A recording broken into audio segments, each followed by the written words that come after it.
Arritmias, como eu divido as arritmias? Não só didaticamente, mas até em questão de tratamento, de prognóstico, de sobrevida, de mortalidade. As arritmias eu posso dividi-las em dois grandes grupos, ventriculares e supraventriculares. Esse coração que eu desenhei aqui, eu estava desenhando, meu filho que tem 3 anos falou, mamãe, isso parece um boneco de neve. Então eu coloquei boquinha, nariz, olhinho, e eu achei que ficou tão fofo que eu coloquei aqui esse coração. O que eu quero mostrar para vocês? Que eu tenho câmeras que são ventriculares, e o que está acima do ventrículo são câmeras supraventriculares ou os átrios. Então, como que eu divido a origem de aparecimento das arritmias? As que nasceram nos ventrículos ou as que nasceram acima dos ventrículos? Onde? Em algum lugar do feixe de His para cima. Por isso que eu não chamo ela genericamente de arritmia atrial. Eu chamo de supraventricular. Porque eu digo o quê? Que ela está acima do ventrículo em algum lugar. Se ela tiver características que me levem a dizer assim, mais especificamente o local onde ela surgiu, aí eu consigo nomeá-las. E eu consigo tratá-las, inclusive, né? Por quê? Porque o tratamento das ventriculares e das supraventriculares é muito diferente.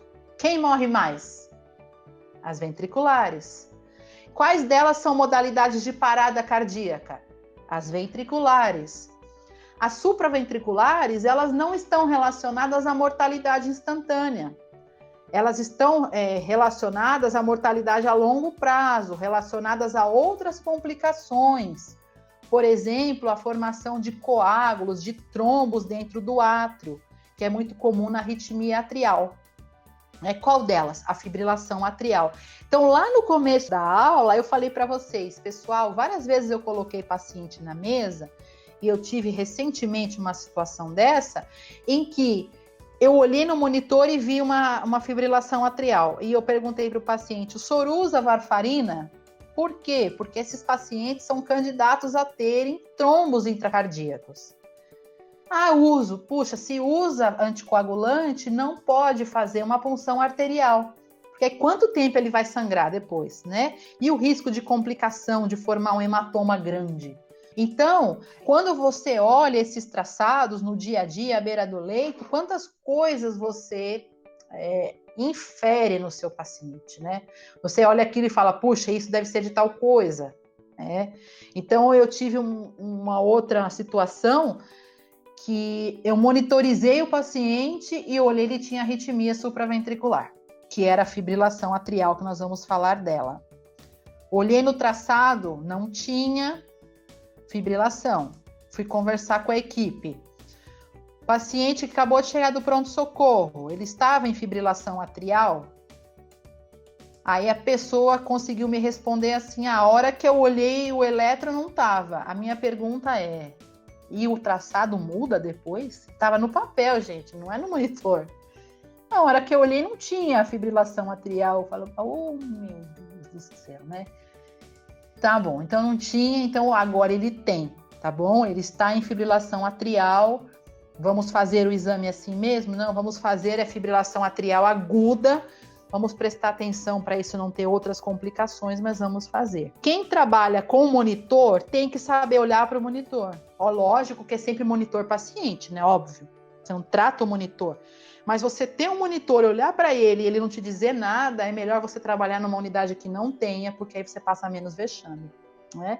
E você olha e assim, todo mundo te pergunta, enfermeira, o que é isso nesse traçado?